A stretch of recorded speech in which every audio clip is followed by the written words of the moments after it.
Hello students, this is Priyanka Kulkarni.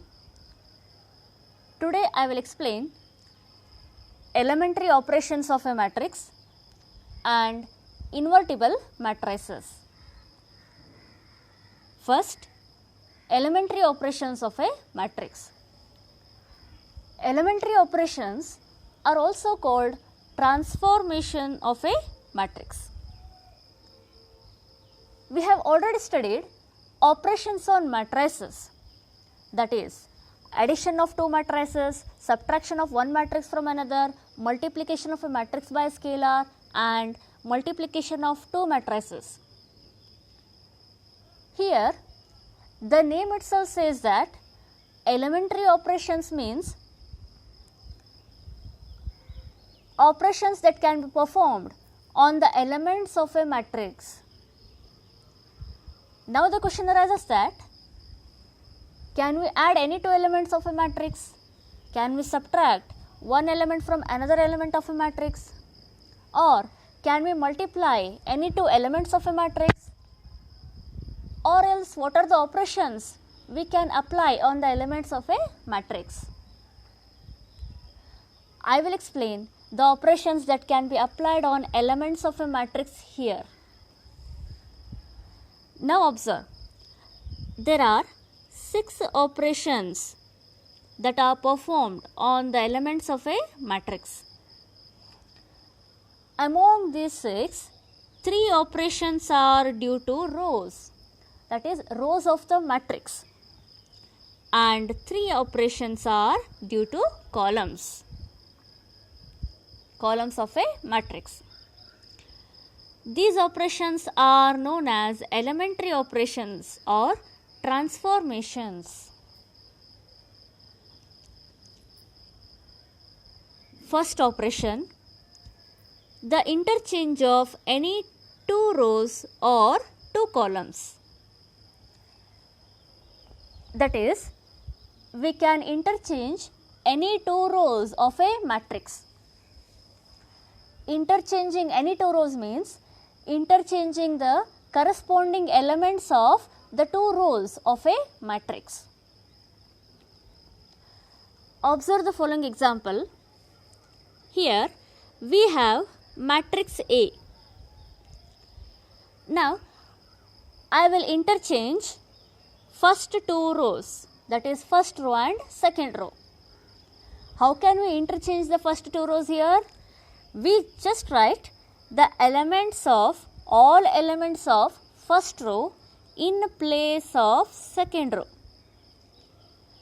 and all elements of second row in place of first row. That is interchanging the corresponding elements of the two rows, first row and second row of a matrix. Now observe here, interchanging the rows means we have to interchange all elements of one row with the corresponding elements of another row. We cannot interchange only one element of the two rows or only two elements of the two rows. We have to interchange all the elements of one row with the corresponding elements of other row.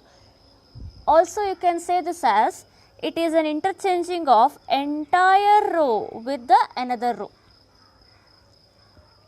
And we cannot interchange elements in between in any particular row. We cannot write -1 in place of first row second column and √3 in place of first row first column.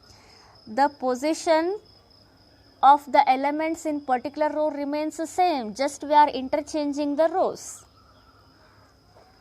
Now, in order to perform the operations, we denote R1 for first row, R2 for second row, R3 for third row. If a matrix has more number of rows, then we continue writing R4 for fourth row and so on. Similarly, we denote first column by C1, second column by C2, third column by C3 and so on. Now in this example, we have interchanged first row and second row. So we say it is an interchange of R1 and R2. And the operation interchange is denoted by double-headed arrow. R1, this double-headed arrow, R2 implies that R1 interchange with R2. That is interchange of first row and second row of a matrix. Now observe in this example, I have written applying R1 interchange with R2 to the matrix A, we get this matrix, which is obtained by interchanging R1 and R2, that is first row and second row. Similarly, we can interchange R1 with R3, first row and third row, and also we can interchange R1 with R2. We can interchange any two rows of a matrix. In the same way, we can interchange any two columns of a matrix. Interchanging two columns means interchanging the corresponding elements of the two columns. For example, I will interchange first column and third column. So how can we interchange C1 and C3 here? We simply have to write all elements of C1 in place of C3 and the elements of C3 in place of C1. So I'll write the matrix here. The elements of C1 are 1, minus 1, 5. I will write these elements in place of C3. 1, minus 1, 5. C3. And the elements of C1 are 1, 1, 7. I will write these elements in place of C1. Now C1 contains the elements 1, 1, 7. We are not changing the elements of C2. So keep the elements of C2 as it is. C2 contains the elements 2, root 3, 6. I will write these elements as it is in second column 2, root 3, 6. So observe here, we have just interchanged the elements of C1 and C3. So this matrix is obtained by applying the operation C1 interchange with C3. In this way, we can interchange any two columns. We can even interchange C1 and C2, C2 and C3, and so on. In general, interchange of ith row and jth row is denoted by Ri interchange with Rj.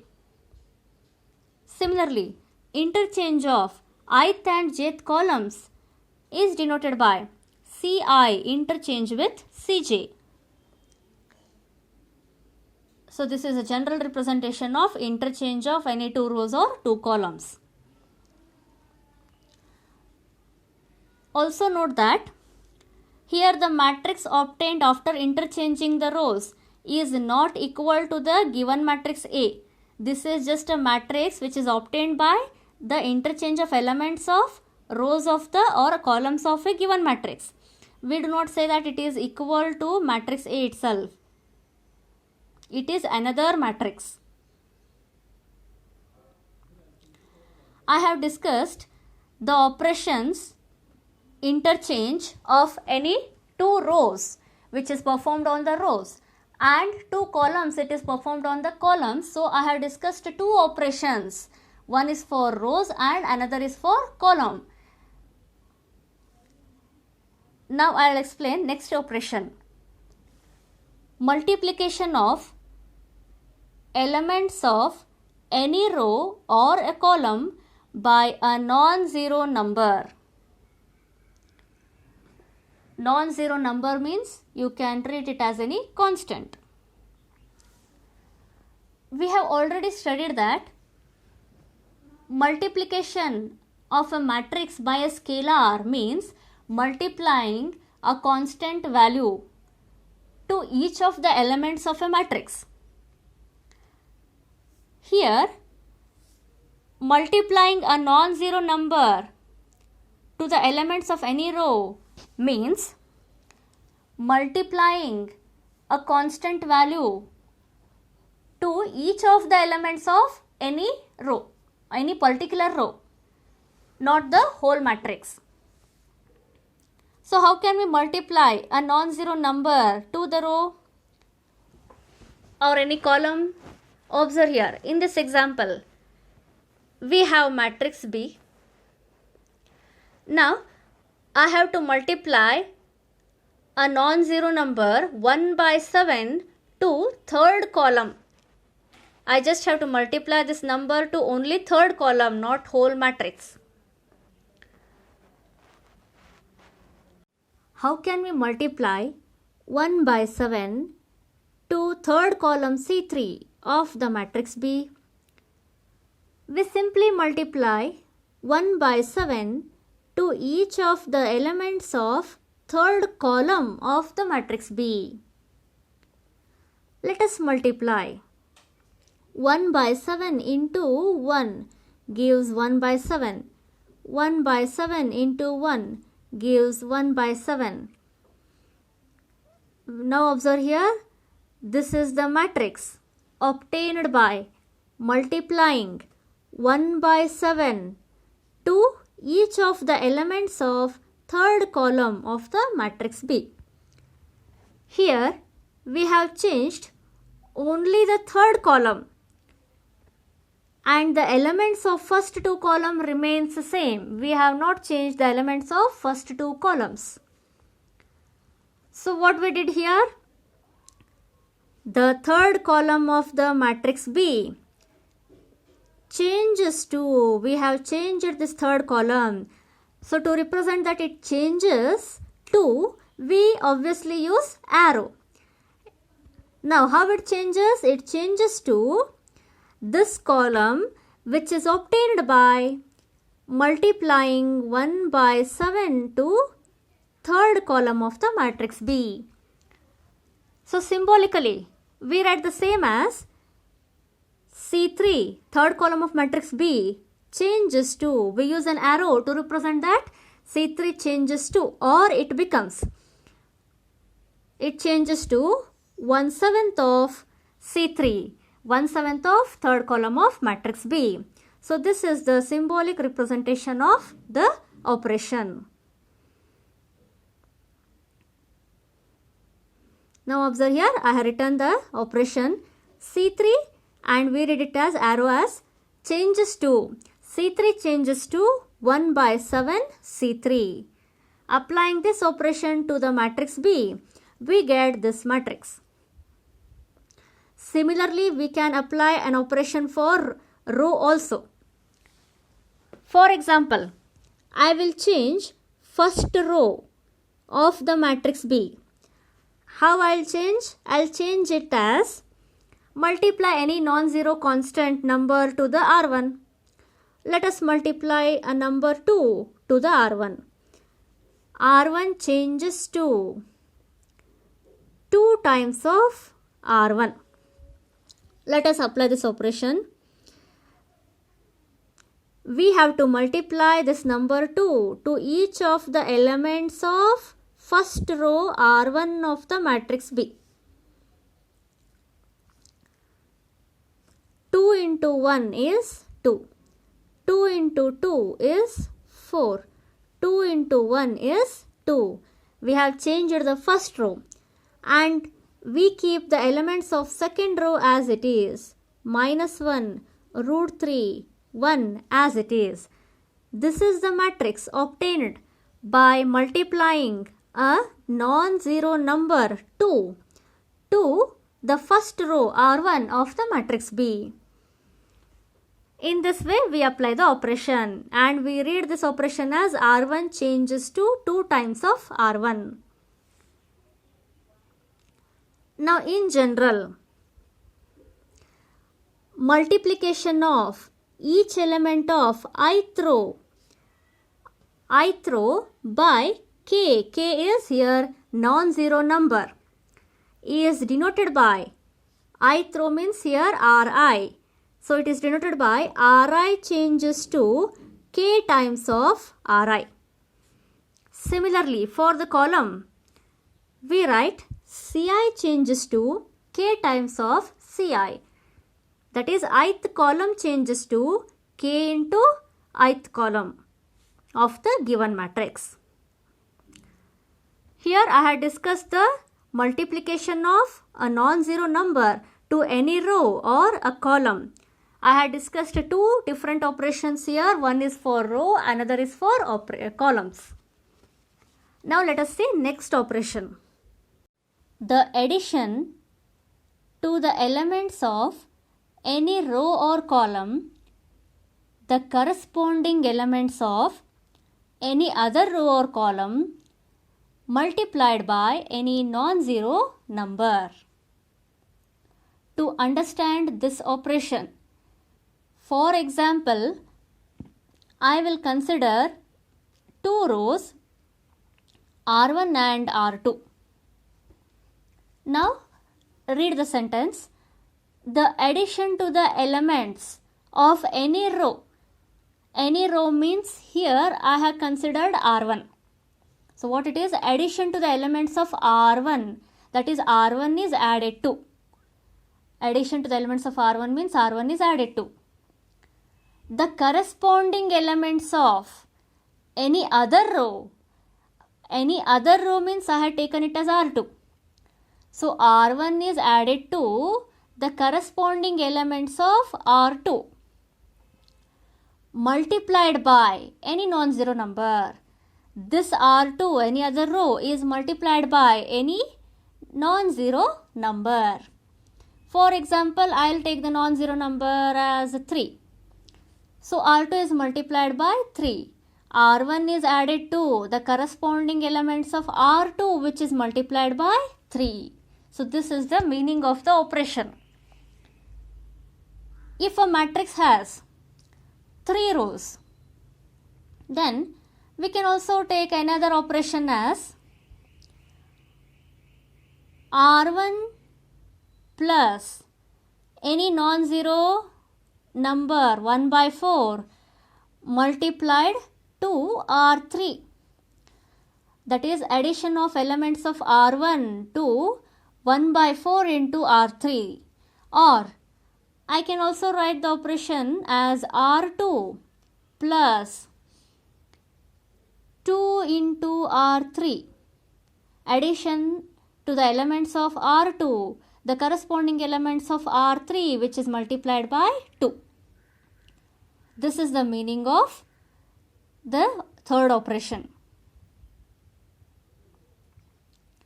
of rows. Now look at the example. Here we have the matrix C. Now we have applied the operation R2 changes to R2 minus 2R1. R2 changes to R2 minus 2R1. I will write the same operation as R2 changes to R2.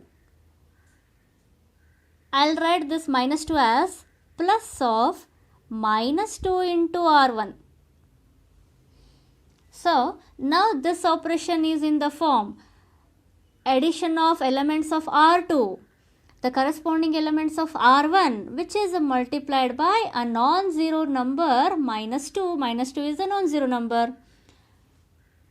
Now let us apply this operation. That is, we have to add the elements of R2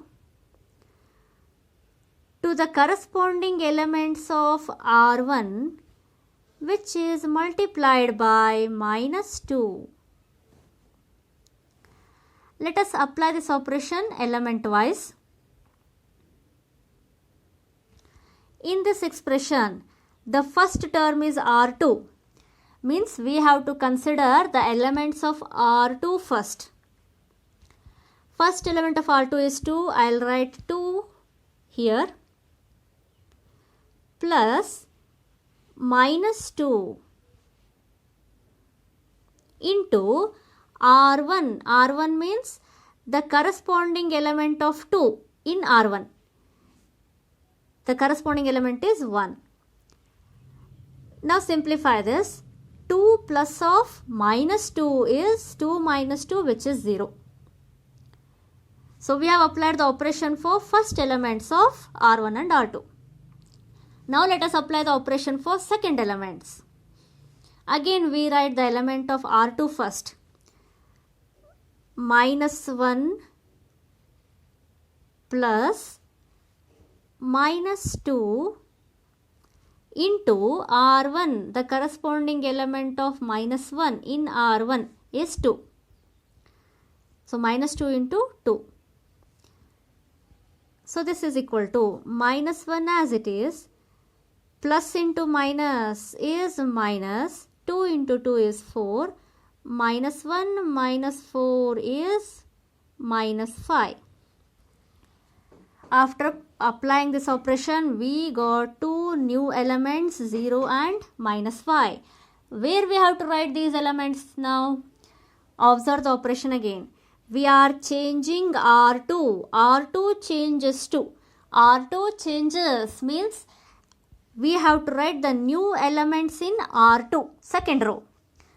Now observe that the second row becomes 0 minus 5.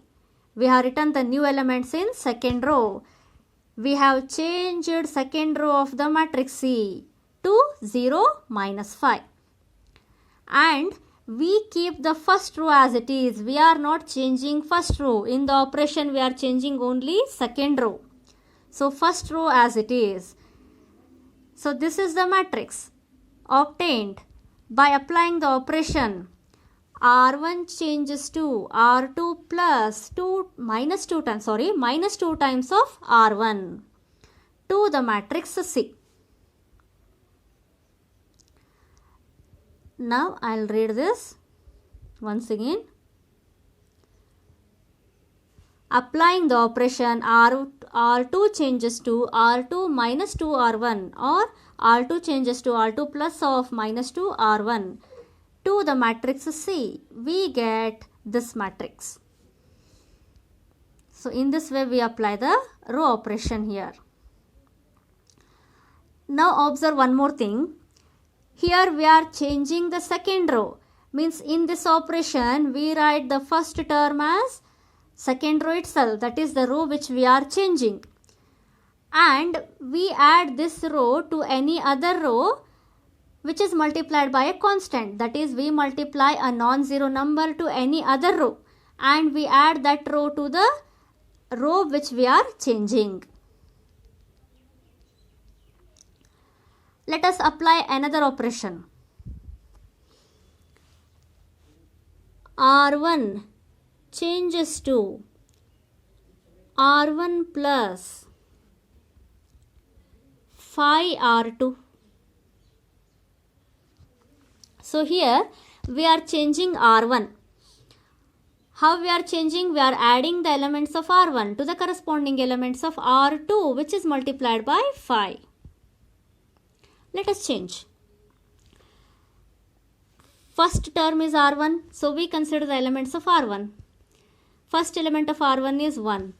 1 plus 5 into its corresponding element of R2 is 2 into 2. 1 plus 5 into 2, that is 1 plus 10 is 11. We are changing R1 means we write this new element in R1.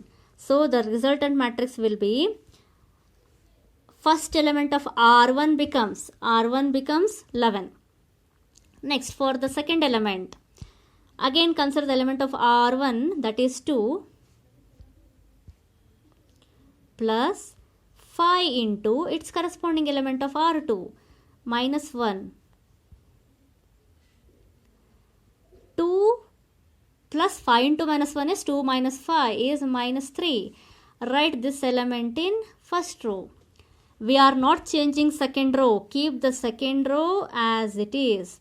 So this is the matrix obtained by applying the operation R1 changes to R1 plus 5R2. Similarly, we can apply the operation for column of a matrix. Let us apply the column operation on the matrix C. I will apply the operation C1 changes to C1 plus 4C2. That is, adding the elements of C1 to the corresponding elements of C2 multiplied by 4. Here C1 denotes first column and C2 denotes second column of the matrix C. So in the matrix C, this is the first column C1, and this is the second column C2. Now let us apply the operation.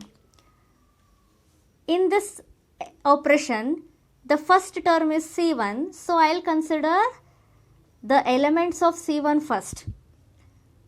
First element of C1 is 1, so I will write 1 in place of C1 plus 4 as it is into C2. C2 means here the corresponding element of this 1 in C2, second column. So in C2, the first element is 2. I will write 2 here. 4 into 2 is 8. 1 plus 8 is 9. Now let us apply the operation for second elements of C1 and C2. As in this operation, the first term is C1. I will write the element of C1 here, that is 2, plus 4 into C2. The corresponding element in C2 is minus 1. 4 into minus 1 is minus 4. 2 minus 4 is minus 2.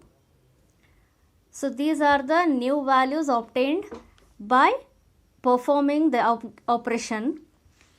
Now where we have to write these new elements? We are changing C1, first column. So we write these new elements in first column. Then this matrix will become, first column will become 9 and minus 2. I will write it here, the first column 9 minus 2. And we are not changing the second column, so we write the elements of second column as it is. Second column contains 2 minus 1. I will write the elements of second column as it is. So this is the matrix obtained by applying the operation C1 changes to C1 plus 4C2 to the matrix C. In this way we apply the column operation. Let us consider another example of column operation. We can consider a matrix of higher order also. So for example, I will take a matrix A of order 3 containing the elements 1, 2, 3, 0, 1, minus 2, 4, 5, minus 1. Matrix of order 3. Let us apply the operation C3 changes to C3 plus 1 by 2 C1. So we have to add the elements of C3 to the corresponding elements of C1, which is multiplied by 1 by 2. In the matrix A, first column is C1. This is the third column and is denoted by C3. We are changing C3. So we keep the first two columns as it is. I will write the elements of first two columns as it is. Elements of first two columns as it is. Now in C3, the elements will be C3 plus 1 by 2 C1. Consider the element of C3 first, that is 3, plus 1 by 2 into the corresponding element of C1, that is the corresponding element of 3 in C1, which is 1. So 1 by 2 into 1. By taking LCM we get 6 plus 1 by 2. 6 plus 1 is 7, then it is equal to 7 by 2. The first element of the matrix will be in the third column, we write 7 by 2. Next, for the second element, consider second element of C3, which is minus 2. We write this 1 by 2 as it is, into the corresponding element of C1. The corresponding element of minus 2 in C1 is 0. It is 0. 1 by 2 into 0 is 0. Minus 2 plus 0 is minus 2. Then the second element of third column of the matrix is minus 2. Second element is minus 2. Now for the third element of C3 is minus 1 plus 1 by 2. The corresponding element of minus 1 in C1 is 4. Here I can cancel 2 ones are 2 twos are. Minus 1 plus 2 is plus 1. The third element of C3 is plus 1. This is the matrix obtained by applying the operation C3 changes to C3 plus 1 by 2 C1 to the matrix A. In this way we apply column operation. Now in general, for the rows, the addition to the elements of ith row means Ri, addition to the elements of ith row, that is Ri, plus the corresponding element of jth row. Jth row means here Rj.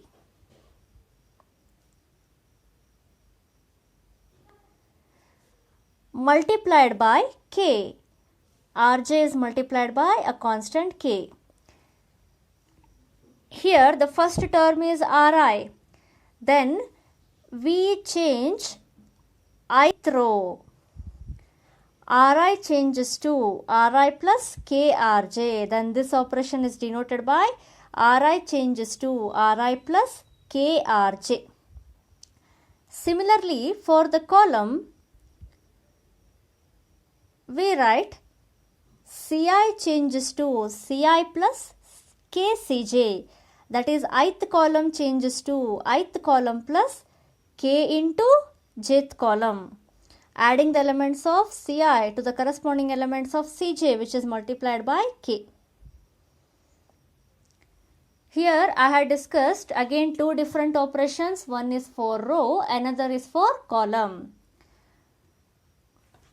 The operation is here adding one row to the corresponding element of another row, which is multiplied by a constant number.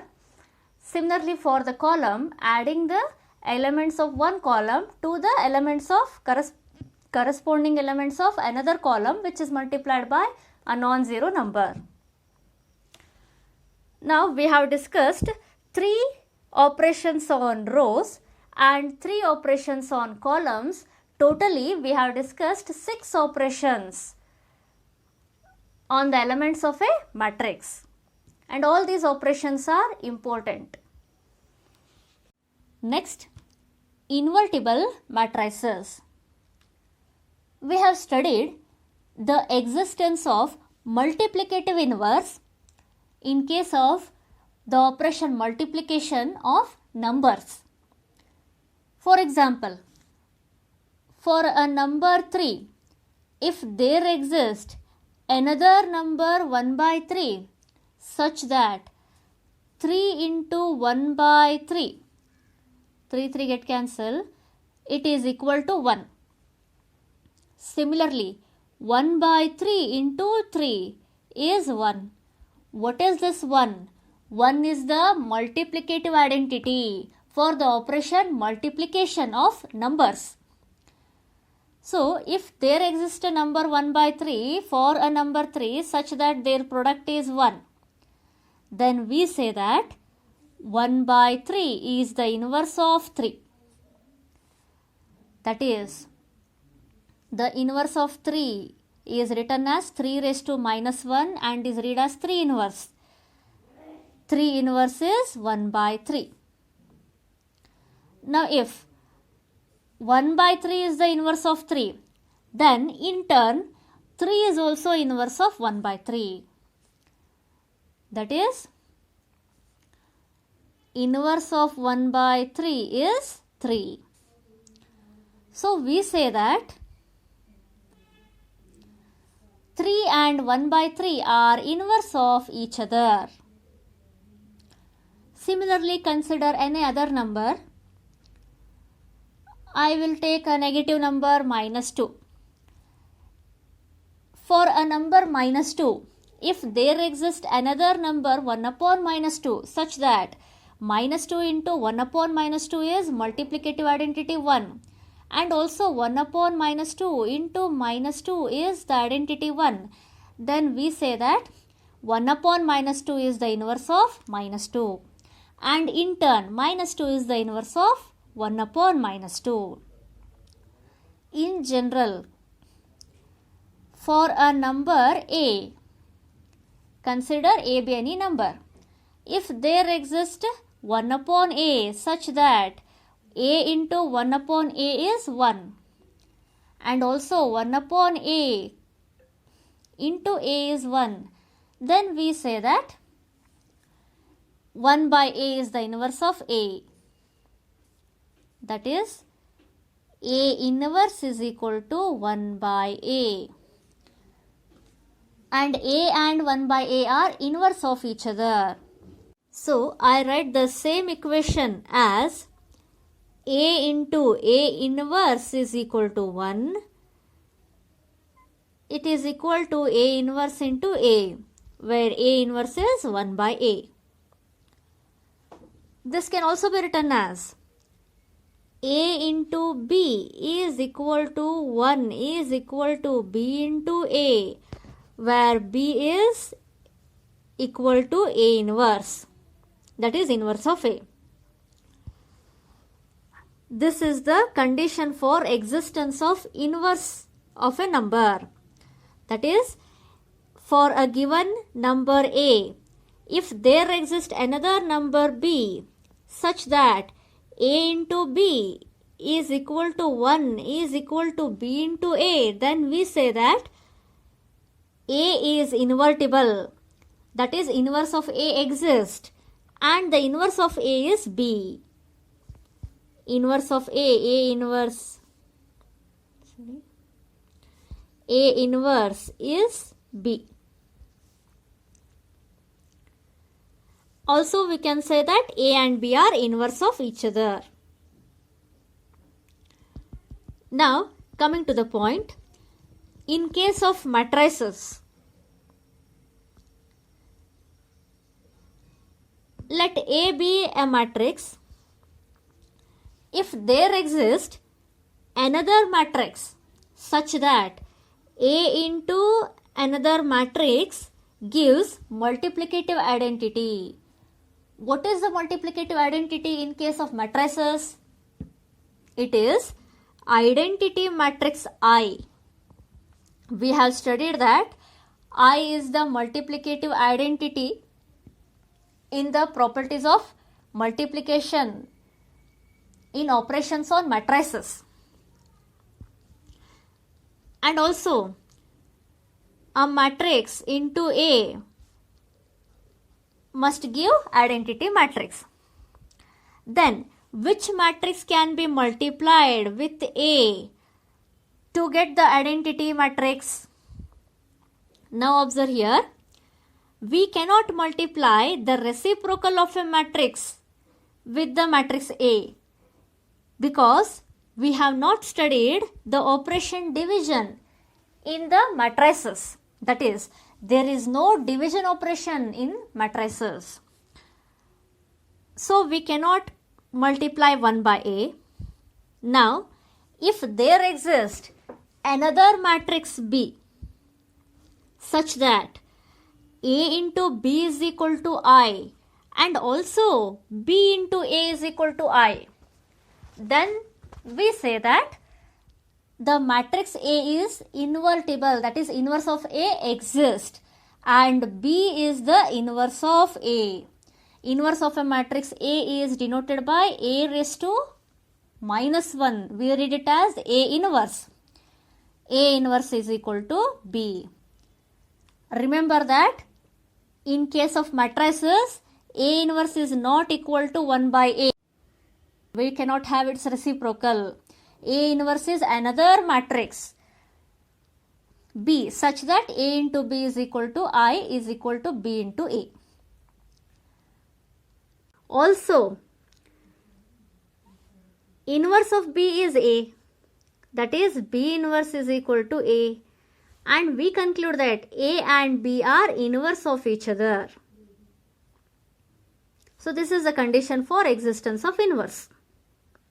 Now, when does the matrix satisfy this condition?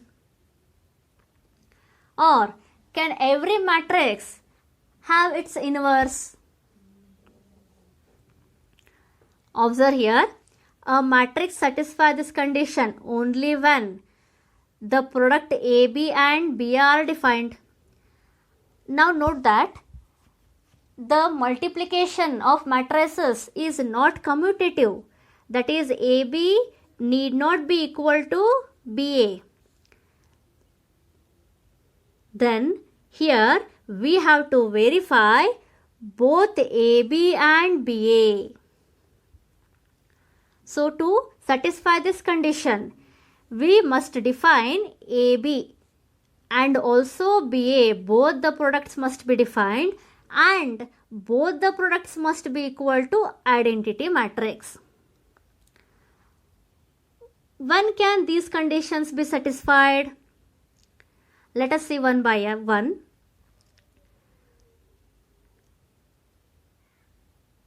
First, we already know that to define the product AB, the condition of multiplication of matrices is the number of columns of the matrix A must be equal to number of rows of B.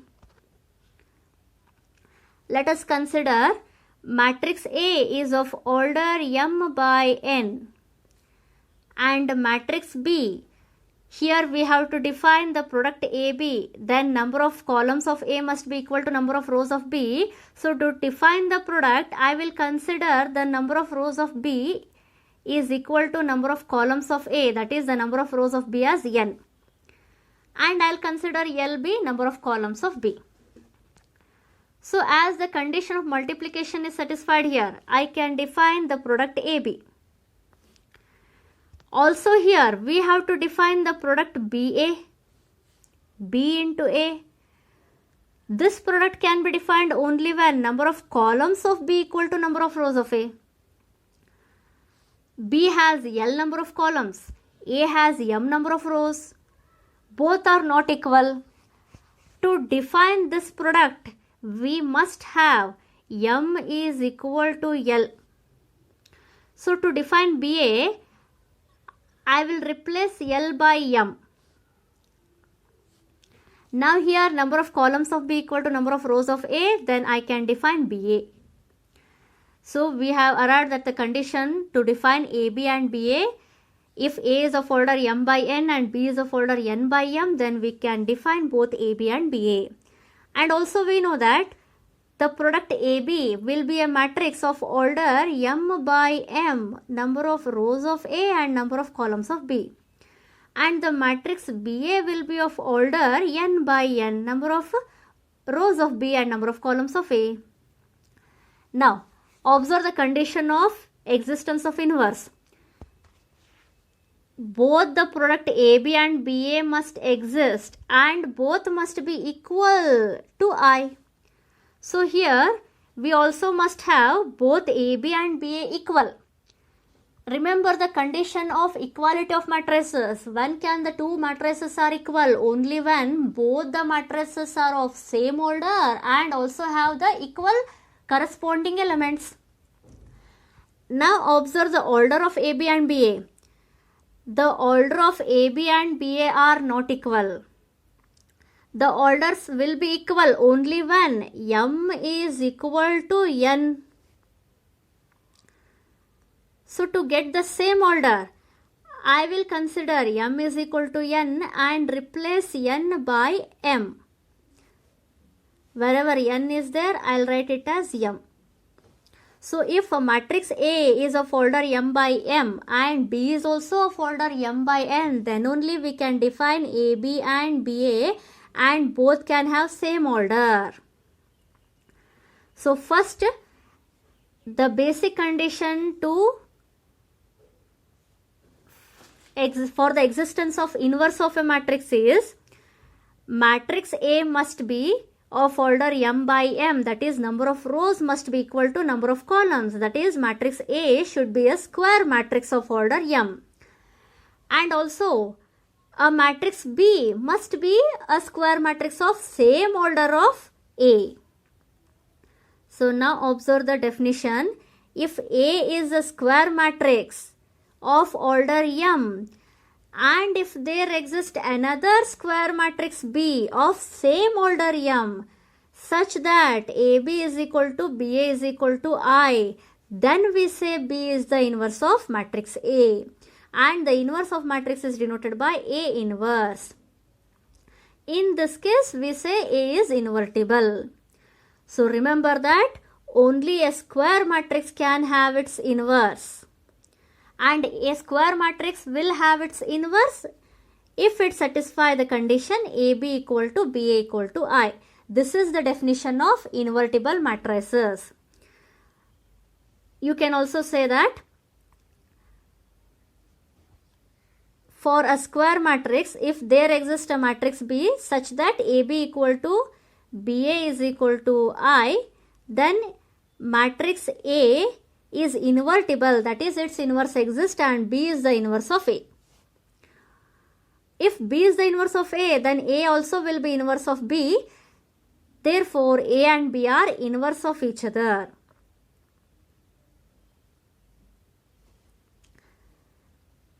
Look at this example. Here we have two matrices A and B. Both the matrices are square matrices of order 2 by 2. Now we have to check whether these two matrices satisfy the condition AB equal to BA equal to I or not. So to check this condition, we have to find AB. The product A into B is defined only when number of columns of A equal to number of rows of B. Here A has the 2 columns, B has the 2 rows, they are equal, so we can define AB. So AB is equal to matrix A into matrix B. To obtain the product, we have to multiply the rows of the first matrix A with the columns of second matrix B. For the first element, I will consider first row of A and first column of B. Multiply them element wise. 2 into 2 is 4. 3 into minus 1 is minus 3. 4 plus of minus 3 is 4 minus 3, which is equal to 1. This is the first element of AB. For the second element, consider first row of A and second column of B. 2 into minus 3 is minus 6. Plus 3 into 2 is 6. Minus 6 plus 6 is 0. 0 is the second element of AB. For the third element, consider second row of A and first column of B. Multiply them element wise. 1 into 2 is 2. 2 into minus 1 is minus 2. 2 minus 2 is 0. For the last element, that is element lying in second row, second column, consider second row of A and second column of B. 1 into minus 3 is minus 3, plus 2 into 2 is 4, minus 3 plus 4 is 1. So this is the matrix AB. Now observe here, this is nothing but identity matrix I of order 2. Now let us find BA. Matrix BA is equal to matrix B into matrix A. The first matrix is B and second matrix is A here. The elements of B are 2 minus 3 minus 1 2.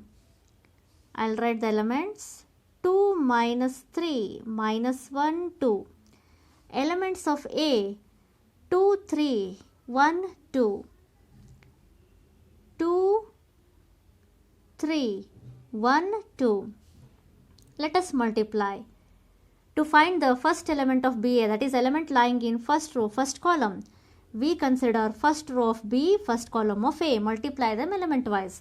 2 into 2 is 4, plus minus 3 into 1 is minus 3. 4 plus of minus 3 is 4 minus 3. 4 minus 3 is 1. So the first element is 1.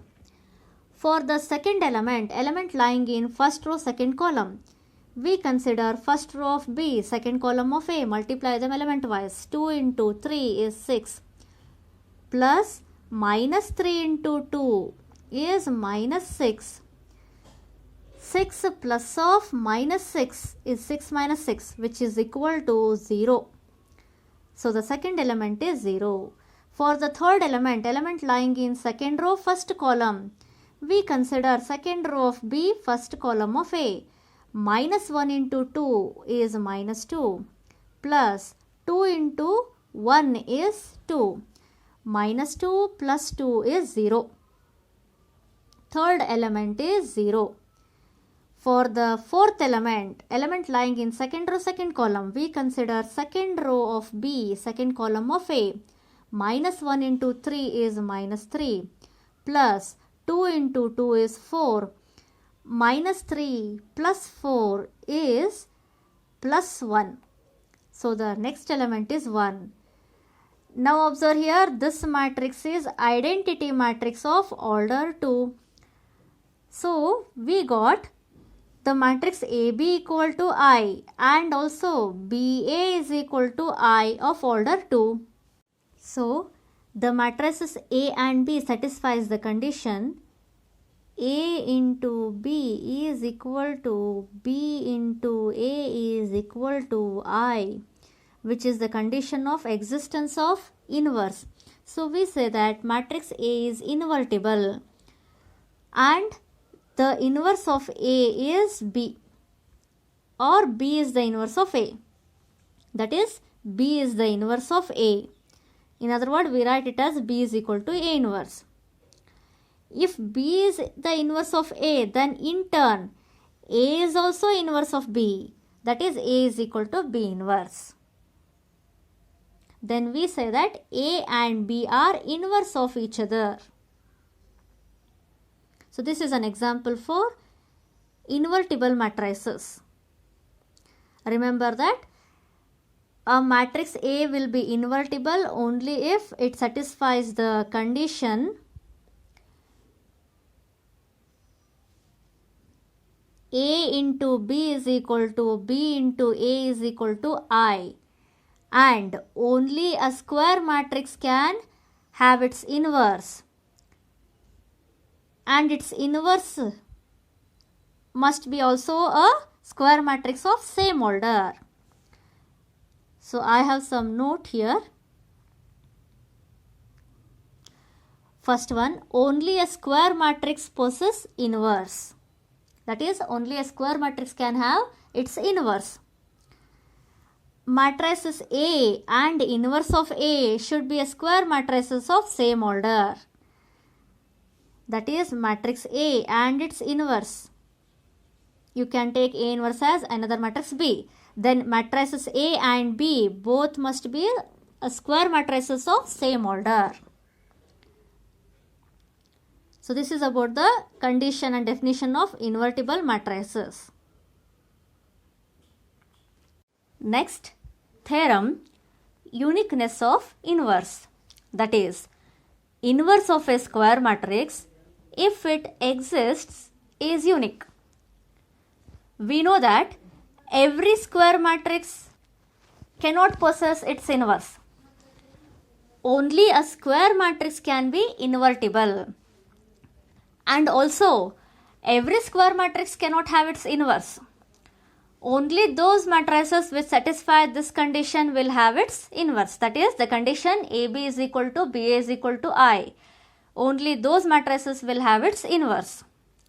Now suppose, if a square matrix has the inverse, that is, if the inverse of a square matrix exists, if it exists, then that inverse is unique.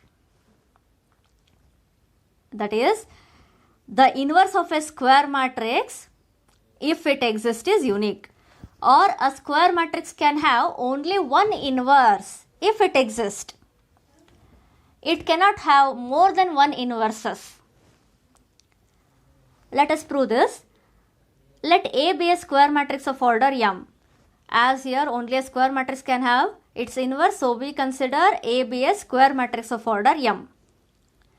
Now, to prove that if its inverse exists, then it is unique, we assume that there are two inverses of a matrix. That is, B and C are two inverses of a given matrix A.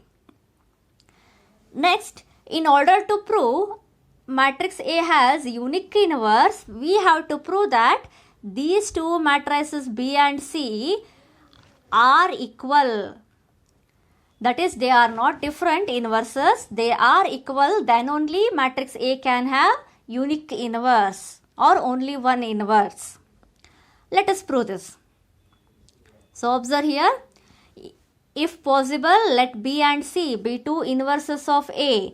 Next we prove that, or we have to show that B is equal to C. Now, as here we already have B is the inverse of A. B is the inverse of A means here A and B satisfies the condition of existence of inverse of a matrix. That is, by the definition of inverse of a matrix, we will have A into B is equal to B into A is equal to I.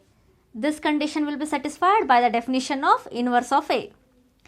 Let us call this as equation 1. Next, also we have another matrix C is the inverse of A. As here C is also inverse of a matrix A, then both A and C also satisfy the condition of existence of inverse, that is, AC is equal to CA is equal to I. Call this as equation 2. Next, we know that for any matrix A, if we multiply identity matrix with A, then always it results with the matrix A itself, because identity matrix is the multiplicative identity. So similarly, we write matrix B is equal to matrix B into I, because matrix B into identity will give us same matrix B. Next, in equation 2, we have AC is equal to CA is equal to I.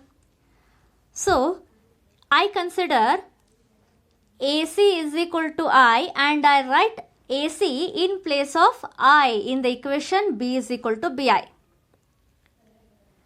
because both are equal to I. So, I will write in this equation in place of I AC. Next, in the RHS we have B into AC. We already know that multiplication of matrices satisfies associative property. Then we can change the brackets here. We can write it as BA into C by the associative property. Now, in equation 1, we have BA is equal to I. So, I write BA as I into C. Next, we know that identity matrix into any matrix will give us the same matrix. So, identity matrix into matrix C is matrix C itself. Now, what we have got? B is equal to C. We have arrived at the conclusion that B is equal to C. That is, the inverses B and C are equal. So, this proves that a square matrix, if it has the inverse, then its inverse is unique. This is the proof. Next theorem. If A and B are invertible matrices of same order, then AB whole inverse equal to B inverse into A inverse. Understand the statement properly. Here we have A and B are invertible matrices. Invertible matrices means the inverse of A and inverse of B exist. We are not saying that A and B are inverse of each other. We are just saying that their inverses exist. That is, A inverse and B inverse exist. And also, if both the matrices are of same order, then we have to prove that AB whole inverse equal to B inverse into A inverse. As we know that matrix multiplication is not commutative, then this cannot be equal to A inverse into B inverse. B inverse into A inverse cannot be equal to A inverse into B inverse. Always AB whole inverse is equal to B inverse into A inverse. Let us prove this. Now, to prove this equation, consider the LHS, that is AB whole inverse. AB whole inverse means it is the inverse of the matrix AB. That is, the matrix AB has its inverse. If the matrix AB has its inverse, then by the definition of inverse of a matrix, we can write that matrix AB into its inverse is equal to identity. Because we know that for any matrix A, if its inverse exists, then A into A inverse equal to identity. Similarly here, if the matrix AB has its inverse, then the product of AB with its inverse is identity. Next, to this equation, we pre-multiply A inverse on both sides. Pre-multiplying A inverse means we multiply A inverse first on both sides of the equation. Now observe here, if I have a matrix B, then pre-multiplying matrix A to this B means it gives A into B. Post-multiplying a matrix A to this B means we get B into A. And we know that matrix multiplication is not commutative. Then AB is not equal to BA. In case of matrices, we cannot say that multiplying both sides by any matrix. We have to say whether to pre-multiply or post-multiply because they are not equal. So, for this equation, pre-multiplying A inverse means I'll multiply A inverse first and I'll write the remaining A inverse into AB whole inverse is equal to pre-multiply A inverse in RHS also A inverse into I. Now we know that matrix multiplication satisfies associative property. So for the product of these three matrices A inverse into AB, I will apply the associative property. Then it will become A inverse into A into B. Just I have changed the bracket of these three. and I'll write the next matrix as it is. In the RHS, we know that product of any matrix with the identity gives the matrix itself. Then A inverse into I is A inverse.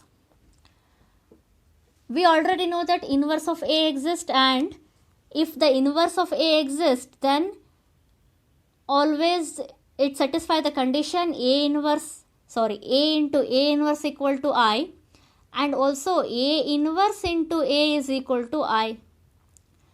So in this equation we can write A inverse into A as I. Let us write here.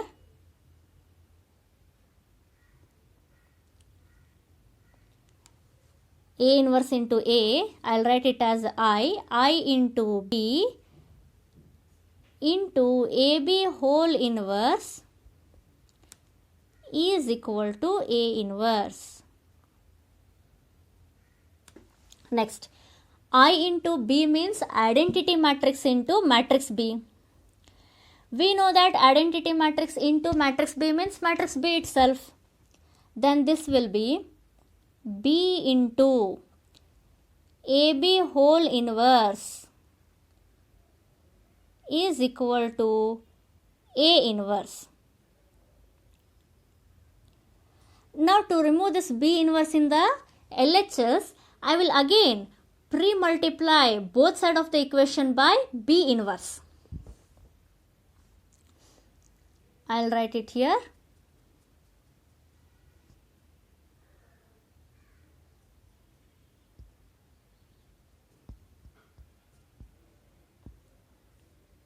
Yes. Pre-multiplying both sides of this equation by B inverse, we get B inverse into B into AB whole inverse is equal to, in the RHS also we pre-multiply by B inverse. Again, as here the matrix B is invertible and B inverse into B will be again identity by the definition of inverse. So we write it as identity matrix. Because a matrix B into its inverse is always identity. And B inverse into B is identity. So this is identity. Identity into AB whole inverse is equal to B inverse into A inverse. Identity matrix into another matrix AB whole inverse means it is the matrix AB whole inverse itself. So I write it as AB whole inverse is equal to B inverse into A inverse. This proves the theorem. AB whole inverse equal to B inverse into A inverse. Therefore, if A and B are invertible matrices of same order, then AB whole inverse equal to B inverse into A inverse. Both should be of same order because we have to define the product AB and B inverse into A inverse. To define these products, we should have the matrices of same order. So here is the same proof which I have proved.